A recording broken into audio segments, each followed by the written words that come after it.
Humans, selamat datang di Ruang Tangga Prasa. Apa rasamu terhadap rasaku? Podcast ini dipersembahkan oleh Komisi Nasional Hak Asasi Manusia.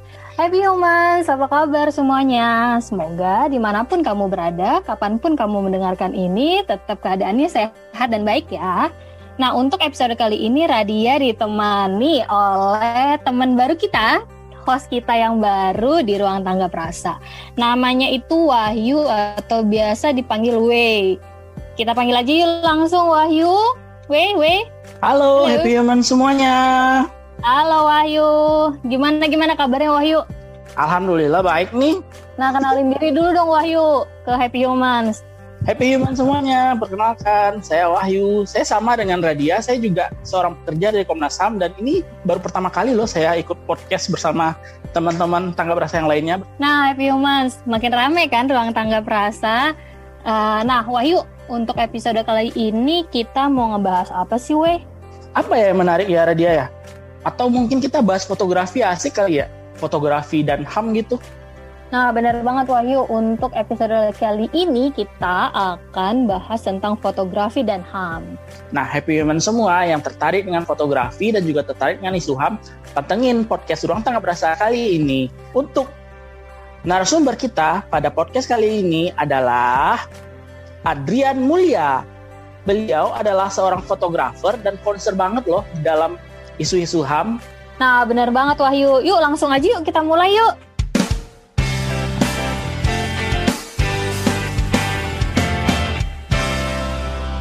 Nah, Happy Humans, kita udah kedatangan tamu, narasumber kita, Mas Adrian Mulya. Halo Mas Adrian.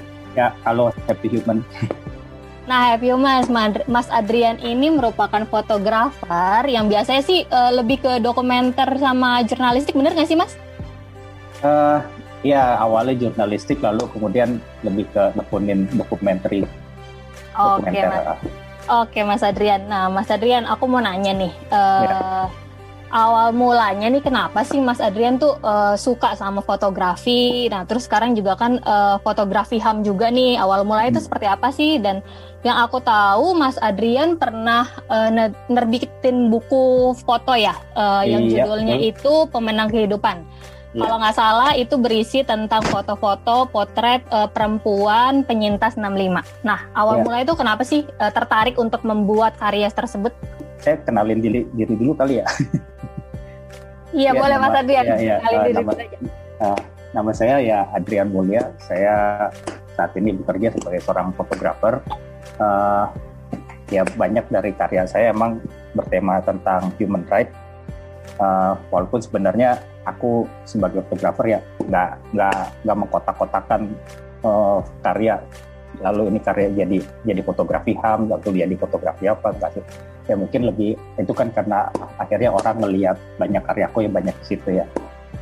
Kalau ngomong soal asal mulanya, mungkin ya ini berkaitan juga dengan latar belakang sejarah kehidupanku juga gitu loh. Jadi ya aku kan produk dari Orde Baru. Kita mungkin tahu ketika tahun-tahun ya ketika Orde Baru berkuasa, saya termasuk yang kelompok minoritas gitu loh. Ya saya ada seorang Tionghoa, peranakan Cina. Dan dari kecil tuh ya selalu jadi minoritas, pernah sering dibully sama tentara, segala macam lah. Termasuk kemudian ketika saya mau bertanya tentang kenapa sih kok kita nggak boleh ada perayaan Imlek segala macam, dan selalu pasti ya orang tua ya jawabnya jawaban yang mengambang gitu deh, yang akhirnya kan menimbulkan pertanyaan-pertanyaan selanjutnya juga bagi saya gitu. Dan lalu kan misalkan selalu orang tua kalau melihat ada misalkan seorang Tionghoa atau Cina yang vokal gitu, selalu dia bilang macam-macam, ntar yang kena kita lagi. Nah, sebagai minoritas itu sehingga saya jadi kemudian ya menyimpan beberapa pertanyaan lagi tentang siapa saya, kenapa saya begini gitu. Nah, lalu kemudian ketika saya kuliah pun saya juga tadinya yang ngambil jurusan yang biasa-biasa aja, nggak mau banyak bersinggungan dengan dunia HAM gitu ya. Tapi kemudian entah kenapa kemudian ya ada satu titik saya suka dengan fotografi, yang sebenarnya itu untuk fotografi itu untuk terapi dari apa, saya dulu punya masalah gitu, lalu kemudian saya memutuskan melakukan terapinya itu dengan fotografi lah. Lalu kemudian dari fotografi itulah menurut saya akhirnya ya dokumenter ini yang paling cocok gitu loh dengan apa yang ada di kepala saya yang kira-kira mau saya sampaikan ke publik. Nah, Mas Adrian, berawal dari kaum minoritas, terus pas pernah dibully juga, terus merasa kayak sebenarnya ada nggak sih HAM gitu kan di kita gitu, karena untuk kaum minoritas itu sendiri. Terus pas di kuliah juga untuk terapinya Mas Adrian memilih untuk fotografi, memilih hobi untuk menyalurkannya lewat fotografi. Yeah. Terus nah kalau untuk karyanya Mas Adrian sendiri nih, waktu yang tadi aku tanya tentang buku tentang penyintas 65 yang pemenang kehidupan. Yeah. Nah, kalau yang itu sendiri awal mulanya tuh ceritanya gimana sih Mas? Tiba-tiba kok kepikiran untuk membuat karya tentang perempuan penyintas 65 itu, Mas? Oh iya, jadi gini kan. Kan ketika saya kemudian mulai berkecimpung di dunia dokumenter, itu kan kemudian saya bergabung di satu organisasi ya. Nah, kebetulan organisasinya ini yang mendirikan adalah mereka-mereka yang dulu pernah diculik gitu loh. Lalu beberapa teman ya bikin namanya Offstream.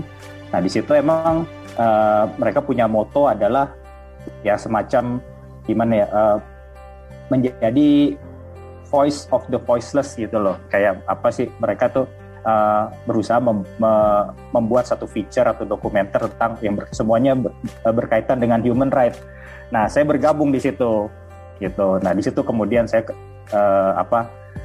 jadi tahu tentang masalah-masalah yang berkaitan dengan isu hak asasi manusia ini. Nah, di situ kemudian kan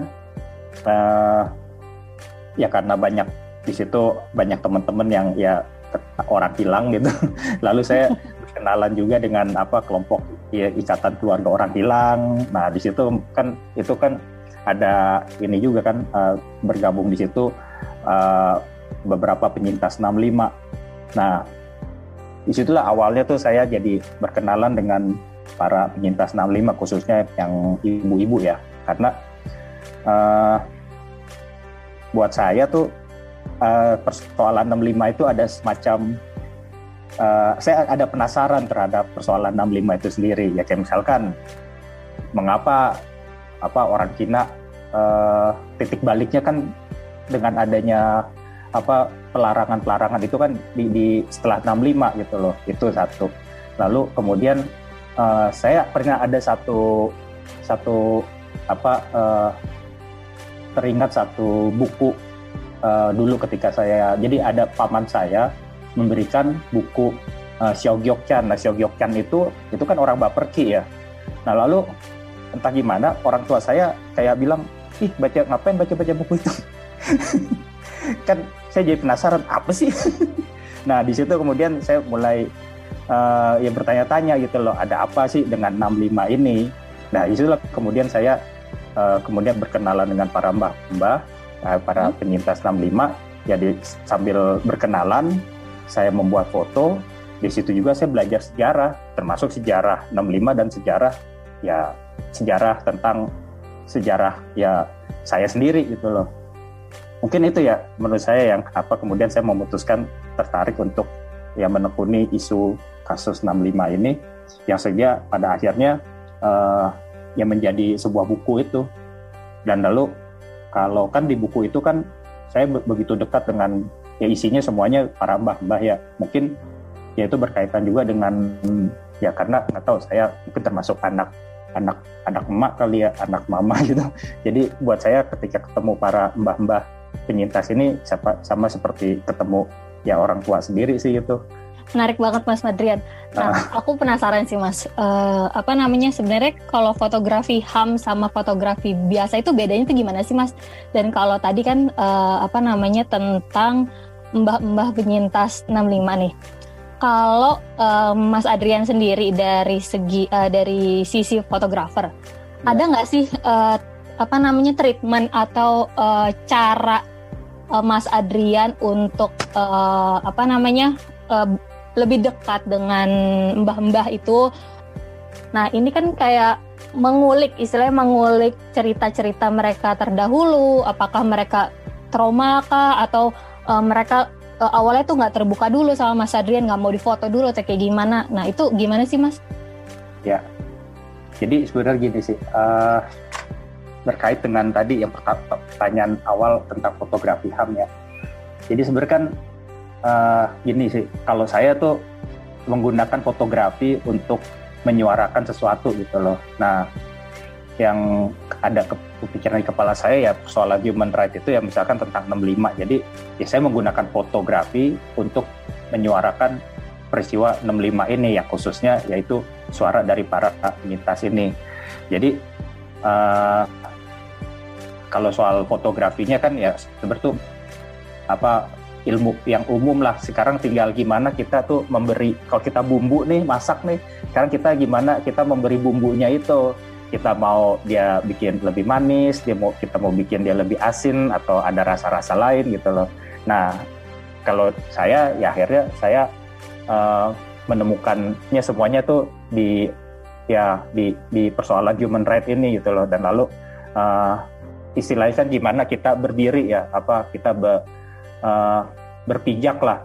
Nah, saya sudah dengan fotografi yang saya lakukan itu ternyata ya saya melakukan dengan sudut pandang human right itu, karena saya bercerita tentang para penyintas ini.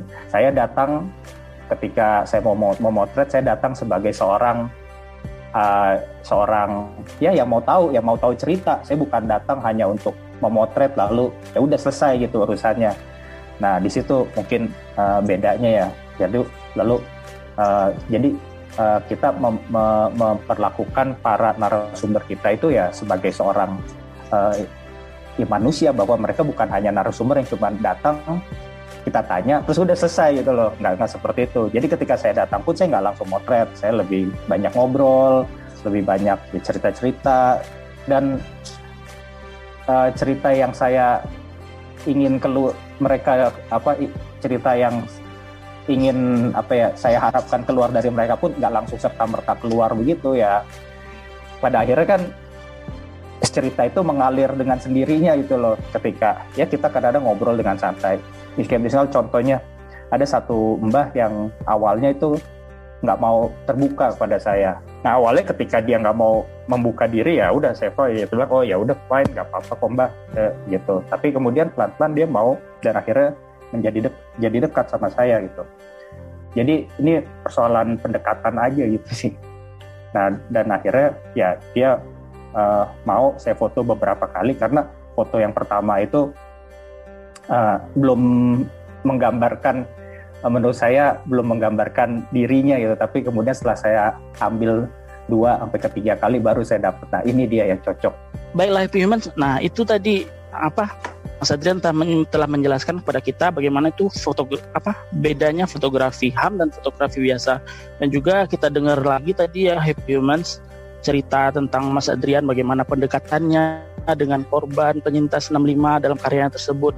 Nah, kita mungkin Happy Humans semua juga mungkin pengen tahu juga nih, Mas Adrian tuh apakah waktu misalnya bercerita sama penyintas 65, sama korban-korbannya atau sama mbah-mbah yang tadi itu, apakah dengan mendengar ceritanya itu mungkin tentang peristiwa 65, sama-sama kita ketahui lah ya bagaimana wow-nya peristiwa yang mereka jalani itu, apakah mental Mas Adrian itu terpengaruh nggak sih terhadap cerita dari korban-korban itu, dari korban-korban tersebut? Ya, gimana itu Mas? Tentang mental sih ya, sebagai seorang manusia ya pasti kita terpengaruh lah gitu. Kalau dengar dari cerita para mbak itu, justru mental saya semakin terbangkitkan, justru semakin kuat gitu untuk menjadikan ini sebuah buku atau menjadikan ini sebuah karya untuk bisa diapresiasi oleh orang banyak. Itu dengar dari cerita-cerita para mbah itu justru menguatkan saya. Tapi kemudian kan pernah ada satu kejadian yang buat mental saya rada drop itu ya setelah buku ini keluar lalu kemudian ada beberapa peristiwa tuh yang ya kamu tahu sendiri lah bahwa isu 65 ini ternyata masih sensitif gitu loh di negara ini, sehingga sampai saya ya ada didatangi Intel lah segala macam, keluarga saya didatengin. Nah itu yang membuat tuh kemudian mental saya rada terganggu gitu pada saat itu. Oke Mas Adrian, terima kasih jawabannya. Jadi memang kayak gimana ya, untuk membangkitkan rasa kemanusiaan kita itu memang kita perlu kayak mendengar cerita-cerita dari korban itu ya Mas Adrian ya. Iya betul. Ya jadi kan kita juga timbul empati ya terhadap para korban juga, dan kita juga bisa kira-kira memposisikan diri sebagai mereka, dan kemudian ketika kita berhubungan dengan orang lain ya paling nggak kita udah terlatih untuk kira-kira kayak seperti apa berada di dalam keadaan mereka itu. Kira-kira pengaruhnya itu seberapa jauh sih Mas Adrian? Seberapa besar gitu pengaruh fotografi HAM dalam hidup Mas Adrian? Kalau masalah fotografi kan passion gitu ya. Nah ini lebih ke fotografi HAM-nya seperti itu.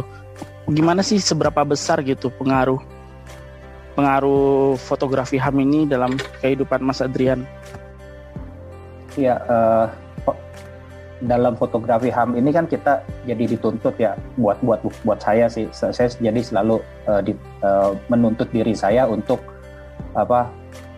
banyak lebih tahu tentang cerita-cerita dan apa yang dialami oleh para subjek foto saya gitu loh, sehingga ya di situ pasti ada semacam pengendapan yang ya saya berefleksi gitulah dengan segala semuanya gitu, yang kemudian saya kombinasikan dengan apa yang saya udah jalani sekarang gitu. Ya sehingga kan pengaruhnya itu nanti efeknya ya keluar ketika mungkin saya berhadapan dengan orang lain, ketika saya harus menghadapi orang lain, termasuk ya berhubungan dengan sesama kita gitu, dengan tetangga, dengan kawan, dengan yang dan salah satu yang saya ingat ya, saya belajar tentang feminisme dari para mbah itu. Nah itu kan secara gak langsung saya jadi tahu tentang feminisme itu apa. Lalu kan itu kan berefek kepada saya, berefek kepada bagaimana saya harus ketika ya berhadapan dengan perempuan, dengan segala isu-isu gender segala macam. Jadi buat saya tuh ya itu sih pengaruhnya yang saya rasakan tuh besar banget buat diri saya gitu loh, karena ya saya mau memotret tentang human right, masa kemudian saya nggak di dalam kehidupan saya nggak melaksanakan human right dengan baik, kan menurut saya tuh satu ini ya ambigu. Oke Mas Adrian. Nah, Mas Adrian kan tadi sempat bilang kalau melalui fotografi HAM ini bisa membangkitkan empati dan simpati orang-orang yang melihat hasil karya Mas Adrian ini. Nah, aku pengen semoga dan sebenarnya harusnya sih seperti itu ya Mas ya. Nah, sebenarnya gimana sih Mas cara supaya dari fotografi ini tuh bisa menarasikan hak asasi manusia tuh dari Mas Adrian sendiri tuh caranya gimana sih Mas? Ya ini kalau kita ngomong ke masalah ini ya emang nanti kita akan berkaitan dengan pendekatan visual gitu ya. Ya pendekatan visual seperti bagaimana nanti misalkan posisi seseorang di foto, lalu pandangan matanya. Nah itu kan ini bahasa visual sekali gitu loh. Dan menurut saya ya untuk sampai ke sana ya ada step-stepnya gitu, dan itu kan sebenarnya bisa dipelajari lah, karena banyak sekarang ya di website yang banyak membahas soal bahasa visual atau visual literasi. Yang paling mudah kan misalkan gini, kalau ini teknis banget. saya banyak memotret para penyintas, dan ketika saya memotret para penyintas, misalkan saya selalu memposisikan kamera saya itu berada di dada saya, atau tidak boleh berada di atas dari si orang subjek yang saya foto. Nah, dari cara saya mengambil posisi itu aja, menurut saya gitu ya, itu udah jadi satu alasan gitu loh, bahwa orang ini ada sesuatu yang saya hormati. Jadi seperti, karena kan ketika saya memotret orang ini kan maksud saya fotografi HAM ini yang teman-teman maksud ini, buat saya tuh saya harus melewati proses, saya harus mengenal orang ini, dan saya harus tertarik dulu. Jadi ketika bagaimana saya tertarik, ya saya kan harus tahu ceritanya dulu gitu. Nah, ketika saya tahu ceritanya, saya kagum dengan jalan hidupnya. Nah, di situ kemudian saya aplikasikan yang tadinya abstrak itu, saya aplikasikan ke dalam satu bentuk karya foto, dan itu ya teknis pengambilannya semuanya itu kemudian tergambar di kepala saya gitu loh. Misalkan mau pendekatan apa, karena saya dulu ya pernah bekerja juga sebagai di mana namanya di majalah yang banyak ya ada motret model. Kadang-kadang saya ada juga mengaplikasikan pemotretan fashion ke dalam fotografi ya, entah yang fotografi yang saya tekuni ini. Jadi ya begitu sih kira-kira cara kerjanya gitu loh. Pertama kita harus tahu dulu siapa yang akan kita foto, kalau kita suka ya di situ, lalu kemudian yang lain-lain akan kita aplikasikan ke dalam teknis-teknis fotografi yang akhirnya berujung kepada ya udah nih jadinya nih gambarnya seperti ini gitu. Oke Mas Adrian, berarti kan kita harus tahu dulu nih subjek fotonya kan? Iya. Nah, terus kita harus menggali tahu dulu sebenarnya apa sih cerita di balik itu, supaya kita tertarik dulu ya Mas Em. Terus betul. Untuk tekniknya sendiri, tadi kan salah satunya Mas Adrian kalau foto itu memposisikan kameranya itu ada di bagian dada Mas Adrian, dan tidak lebih tinggi dari yang difoto itu ya Mas ya? Iya, betul. Nah itu, Nah Happy Humans itu jadi salah satu teknik foto dari Mas Adrian. Itu ilmu banget tuh Happy Humans, jadi bisa tuh dipraktekin sama Happy Humans. Ya sebenarnya ini teknis yang banyak dibahas sih. Sebenarnya gini aja sih, ketika Happy Human ngelihat ini aja gedung bertingkat, kan kita ngelihat gedung begitu menjulang megah gitu loh. Nah itu sama aja sebenarnya ketika saya melihat subjek foto saya seperti gedung bertingkat itu. Jadi saya memperlihatkan ya kemegahan dia gitu, tanda kutip ya gitu loh. Yang itulah makanya kenapa angle-nya tuh saya selalu memposisikan angle kameranya tuh agak di bawah gitu loh. Itu sama seperti kamu ngelihat gedung atau kadang-kadang mungkin semut ngelihat manusia gitu ya. Kelihatannya besar. Nah, itu dari posisi itu aja menurut saya sih itu bahasa saya gitu loh. Itu udah tergambar gitu loh, bentuk pendekatan kekaguman saya terhadap si subjek foto, atau penghormatan saya terhadap si subjek foto saya. Oh ya Mas Adrian, itu kan tadi Mas Adrian sempat bahas masalah empati gitu kan, empati kita, rasa kemanusiaan kita saat memotret memotret suatu peristiwa lah atau suatu subjek seperti yang Mas Adrian bilang tadi. Nah, itu misalnya kalau zaman sekarang itu Mas Adrian, fenomena-fenomena yang terjadi itu orang sepertinya ada suatu fenomena atau suatu kejadian pelanggaran HAM lah misalnya atau itu orang langsung jepret tapi tujuannya bukan untuk empati, untuk viral gitu kan. Kalau zaman sekarang posting di medsos atau nah itu bagaimana itu pendapat Mas Adrian atau komentar Mas Adrian tentang itu? Jadi kayak mereka fotografi yang kayak gitu, mereka tidak menimbulkan rasa empati, tapi hanya untuk viral doang seperti itu. Gimana komentar Mas Adrian tentang hal ini, fenomena ini? Ya sebenarnya sih fenomena ini gimana ya? Ya itulah. Ini fenomena yang timbul karena kemudian semua orang bisa memotret gitu loh. Kan ya dengan gadget segala macam peralatan itu kan sekarang jadi semakin murah. Fotografi yang tadinya sulit itu yang harus dengan film dengan mahal kemudian sekarang menjadi murah dan semua orang bisa melakukannya. Sekarang everybody can make picture gitu kalau menurut saya gitu ya. Nah itulah makanya kemudian kemudian kan persoalannya adalah ya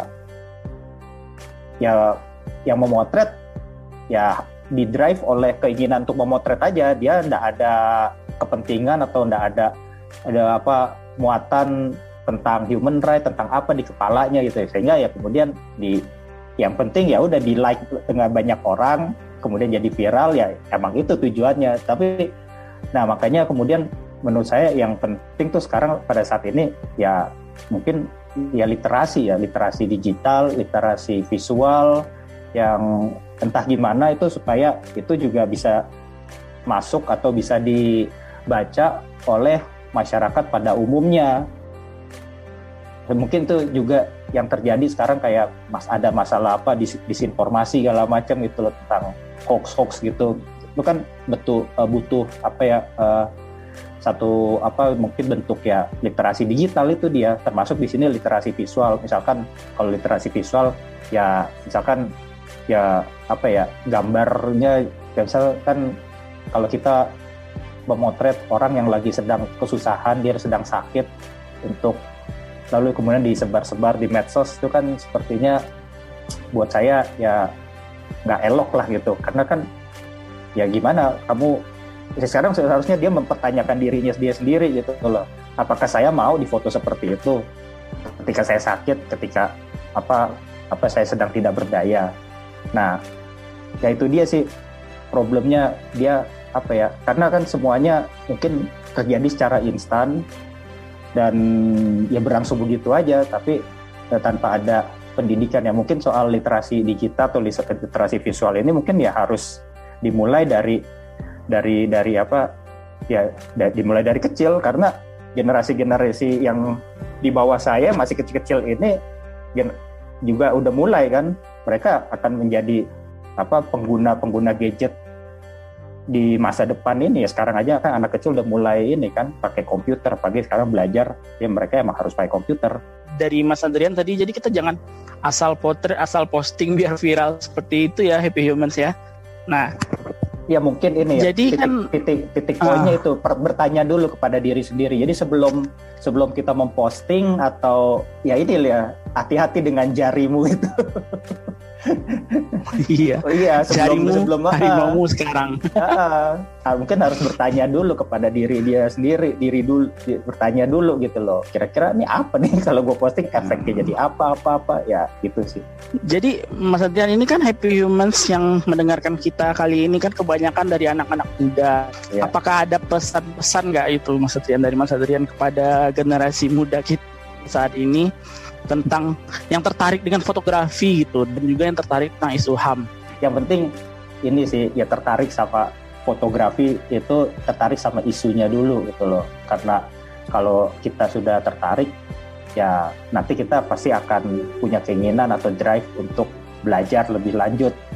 Mungkin ya seperti itu. Lalu kemudian kita belajar lebih lanjut, kita akan mencari tahu. Karena kan menurut saya sekarang fotografi itu udah jadi milik semua orang lah. Teknis itu segala macam tuh bisa kita cari di dalam internet. Kita mau cari mau teknik apa, mau teknik kayak si A, teknik kayak si B, kayak si C, itu semua tuh ada semua di internet. Kita tinggal ya belajar, tinggal ngeliat, lalu ya boleh niru-niru untuk awal, tapi kan kemudian pada satu titik kita harus punya satu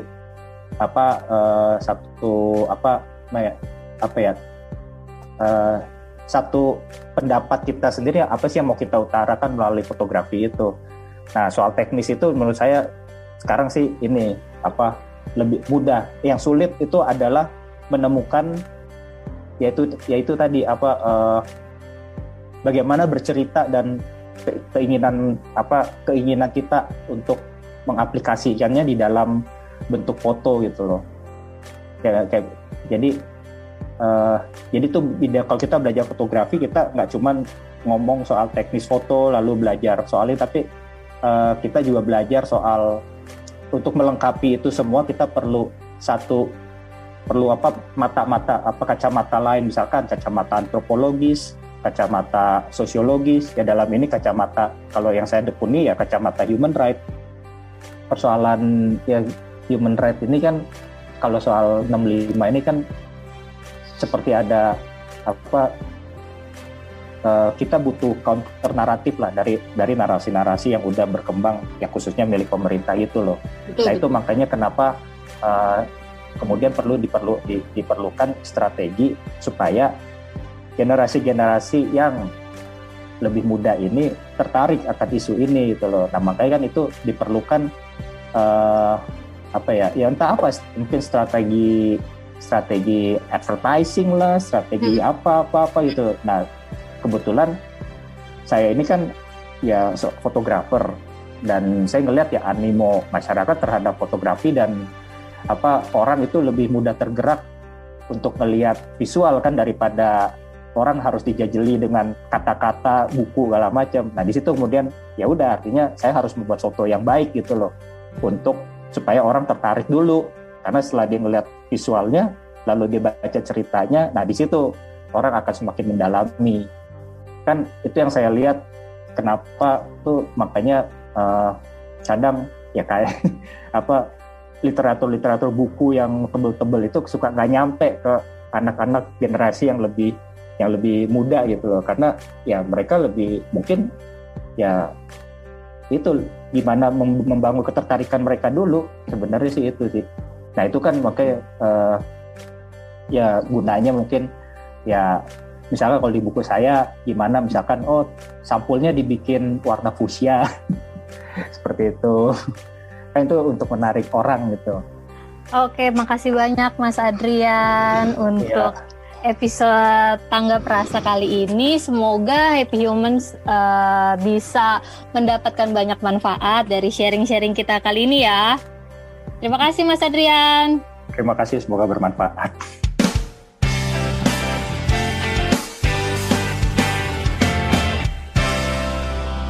Oke Happy Humans, terima kasih banyak udah dengerin kita di Ruang Tanggap Rasa kali ini. Nah Happy Humans kalau punya kritik dan saran bisa langsung kirimkan ke tanggaprasa@komnasham.go.id. Dan kalian juga bisa request nih, mau tema apa sih yang mau kalian dengerin, langsung aja kirimin aja ke tanggaprasa@komnasham.go.id. Nah, kalau Happy Humans punya karya-karya yang terkait hak asasi manusia, mau itu tentang fotografi, seperti yang tadi kita bahas, terus tentang misalnya film, puisi, dan lain-lain sebagainya, bisa juga langsung kirimin ke email kami ke tanggaprasa@komnasham.go.id. Nanti kita akan kurasi karya-karya kalian, akan kita tampilkan di Ruang Tanggap Rasa, di website Tanggap Rasa, di tanggaprasa.id. Nah, Happy Humans juga bisa langsung follow Instagram kita di @komnas.ham. Terus kita juga ada Twitter @komnasham, Facebook juga ada Komnasham, YouTube kita ada di Komnasham Channel. Dan untuk Tanggap Rasa ID kita di website kita juga udah ada live chat. Nanti teman-teman bisa chat ke kami itu setiap hari kerja Senin sampai Jumat jam 1 sampai jam 3 ya. Baiklah Happy Humans, untuk podcast kali ini saya Wahyu dan teman saya Radia mohon undur diri dulu ya. Sampai berjumpa Rabu depan pukul 16 waktu Indonesia Barat di episode Ruang Tanggap Rasa berikutnya. Bye Happy Humans. Bye bye.